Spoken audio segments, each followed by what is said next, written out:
registry. In Europe, that is RIPE NCC, which is situated in Amsterdam. So there you go. If you're a small company, you can get your addresses that way. Okay, how many of you actually know this?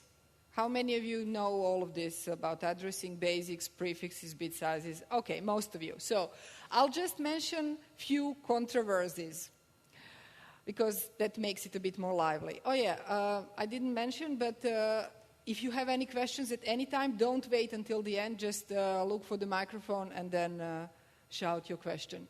So the design of IPv6 address is, well, it is going backwards a little bit in a sense that the address space is supposed to be given in the fixed size chunks.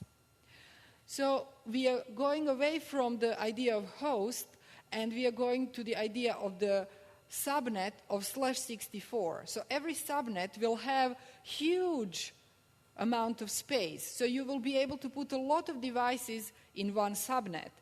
And some people find that very wasteful. Like, why should we do this? How many devices can we put in a subnet? Which devices? But on the other hand, this was planned for the future and for the unexpected growth and the unexpected devices that will need addressing. So maybe today we don't know what we are going to number, but in the future there is a possibility to do that. Okay, so the other controversy is that the end user at home receives quite a large block, /48. This gives me 16 bits to create 65,000 subnets. So once the equipment can actually do that, I can have 65,000 subnets at home. Why do I need them for? This is also wasteful. Some ISPs say, no, I'm not going to give to my customer /48. What are they going to do with it? Well, it doesn't matter. They will never come back to ask for more. So that makes it easier for the ISP. They deal with the customer once, and they never have to see them again. And then in the future, maybe there will be something that I will do with all those subnets at my home. On the other hand, the ISPs have only /32, so they can have 65,000 customers like me. So this is not going to scale. If the ISP has more than so many customers, they will have to ask for more than /32 of IPv6 space. And that's possible. That is how it is. But these rules of how many bits to give to whom and what are they going to do with that, these rules are called policies, addressing policies. They are developed in the RIPE community, and you are the part of the RIPE community. So you could change these rules, and they keep on changing, and I'll show you later how to take part. Are the rules the same in the other regions, like Aryan or ethnic?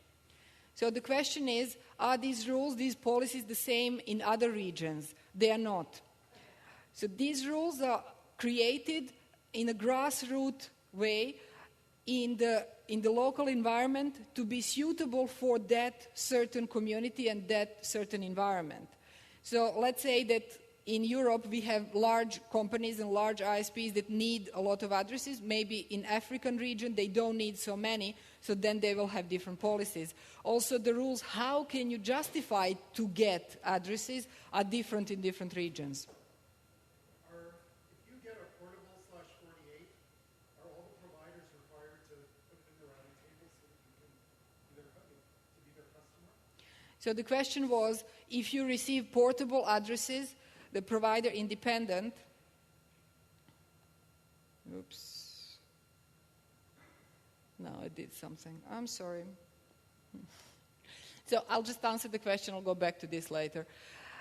So the question was, if you get portable addresses, are all the providers in the world going to carry that prefix in their routing table?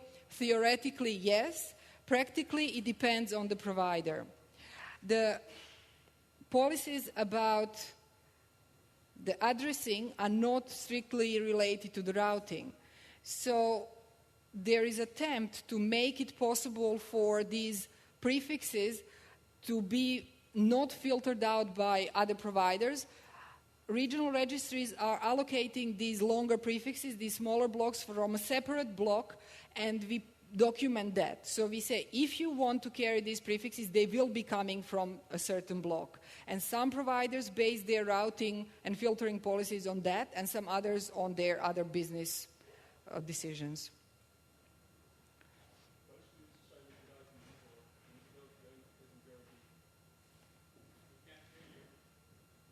So Marco was saying that it is the same in IPv4.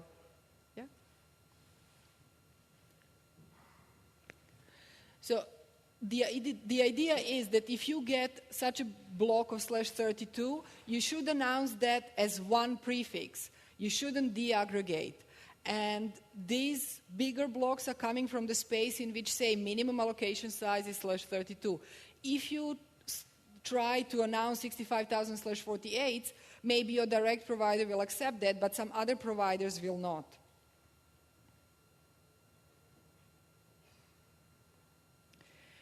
So, the real-world statistics, these are the numbers from May this year from the route collectors at the RIPE NCC. We have a project called Routing Information Service. We are peering with about 600 peers all over the world, and we think that our view of the internet is quite comprehensive.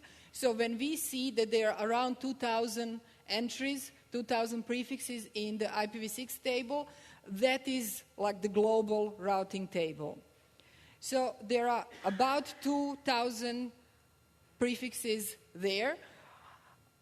There are other people that are doing counting this, yeah? Well, it looks to me that the red line is going up faster than the blue line now. Why is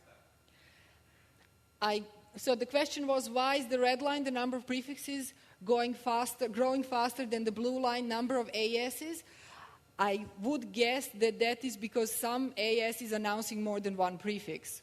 Do you give them more than one prefix? Yes, we give them more than one prefix. And especially if they have like the PI customers, then they could announce those customers from the same AS. Why? Same routing policy.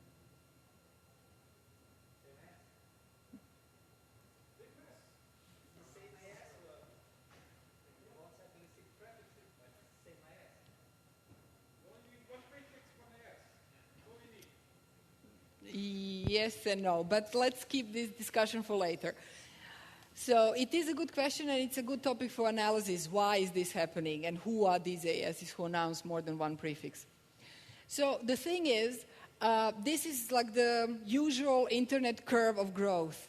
So several years ago, it was 400, now it's 2,000, so it's a huge growth, 5 times. But on the other hand, if you compare this to 300,000 entries in the IPv4 routing table, then IPv6 internet is less than 1% of the size of the IPv4 internet. So why is that? When we say that IPv6 is great, it has more addresses, it has other features like quality of service and the security, and it is great for the multicast, why are so few people using it? Why is not everyone using it? So there are 3 reasons of why are not so many people using IPv6 already, and I'm going to talk about all 3 of them.